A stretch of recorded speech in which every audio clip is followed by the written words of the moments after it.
यांनी एका इंग्रजी दैनिकाला दिलेल्या मुलाखतीत उद्धव ठाकरे आणि तत्कालीन महाविकास आघाडी सरकारवर गंभीर आरोप केले। मुख्यमंत्र्यांच्या त्याच वक्तव्यावर टीका करताना आदित्य ठाकरे यांनी वापरलेल्या एका शब्दावरून शिंदेंची शिवसेना चांगलीच आक्रमक झाली।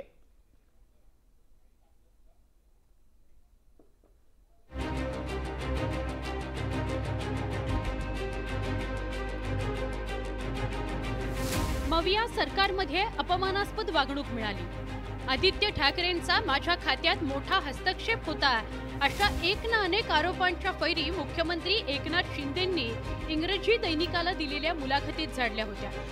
त्यावर पलटवार करताना आदित्य ठाकरेंनी एकनाथ शिंदेंवर जोरदार हल्लाबोल केला। मला वाटतं त्यांच्यासारखं निर्लज्ज आणि नीच व्यक्ती मी अजून पाहिली नाहीये, ज्यांनी त्यांना घडवलं, त्यांच्या पाठीत खंजीर खुपसून महाराष्ट्राशी धोका करून सगळे उद्योग तर गुजरातला पळवले, शेतकरी आत्महत्या वाढत चालल्यात आणि ज्या माणसांनी, ज्या व्यक्तींनी तुम्हाला सगळं काही दिलं, तुमची राजकीय ओळख असेल, तिकीट असेल, मंत्रीपद असेल, त्यांच्या सगळ्यात कठीण काळात पाठीत खंजीर खुपसणं आणि जाऊन मग अशी वक्तव्य करणं, ह्याच्यासारखं नीच आणि निर्लज्ज व्यक्ती मी पाहिली नाही। आदित्य ठाकरेंनी वापरलेल्या या शिवराळ शब्दांवर शिंदेंच्या शिवसेनेनं आक्रमक पवित्रा घेतला। एकनाथ शिंदेंनी आदित्य ठाकरेंच्या टीकेचा समाचार घेत पलटवार केला। शेतकऱ्याचा पोरगा या शेतकऱ्यांना शिवी दिली, कष्टकरी आणि कामगारांना शिवी दिली, या सर्वसामान्य मी आपल्या समाजातून जे आलो, बहुजन समाज, मराठा समाज याला शिवी दिली आणि म्हणून मी त्याचं उत्तर काही देणार नाही। सोन्याचा चमचा घेऊन जन्माला आले पण तुमच्यावर संस्कृती नाही घडली, संस्कार नाही घडले। पण ठाकरेंच्या सेनेचं हे टीकास्त्र इथंच थांबलं नाही। आदित्य ठाकरे नंतर अंबादास दानवेंनीही त्याच शब्दाचा वापर करत शिंदेंवर निशाणा साधला। गद्दारी करणाऱ्याला कोणता नैतिक अधिकार असतो असा शब्द वापरू नये म्हणण्याचा? गद्दारी करणं अनिचपणा नाही का?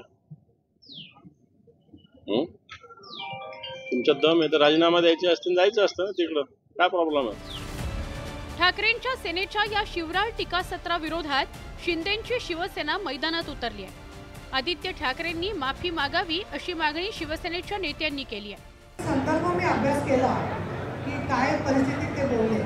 त्या चहाच्या टपरीवरून शिंदे साहेब आणि उद्धव साहेबांचं बोलणं झालं आणि त्यात उद्धव साहेब म्हणाले मी मुख्यमंत्री करतो आणि त्याला त्यांनी सांगितलं की आता उशीर झालाय, तर मला उशीर झालाय म्हटलं की तो नीच, अशी एक नवीन व्याख्या मराठीत त्यांनी भर टाकलेली आहे। त्याच्यामुळे कोणी आता मला उशीर झाला त्यांना म्हणू नका, नाही तर नीच शब्दाने त्यांची ओळखणी होईल। एकूणच शिवसेनेतील फूट आणि त्यानंतरच्या सत्तांतरानंतर दोन्ही शिवसेनेमध्ये आरोप प्रत्यारोपाच्या फैरींचा सिलसिला कायम असल्याचं दिसून येत आहे। पण यातील भाषेचा स्तर घसरू नये यासाठी सगळ्याच पक्षाच्या नेत्यांनी काळजी घेण्याची गरज आहे।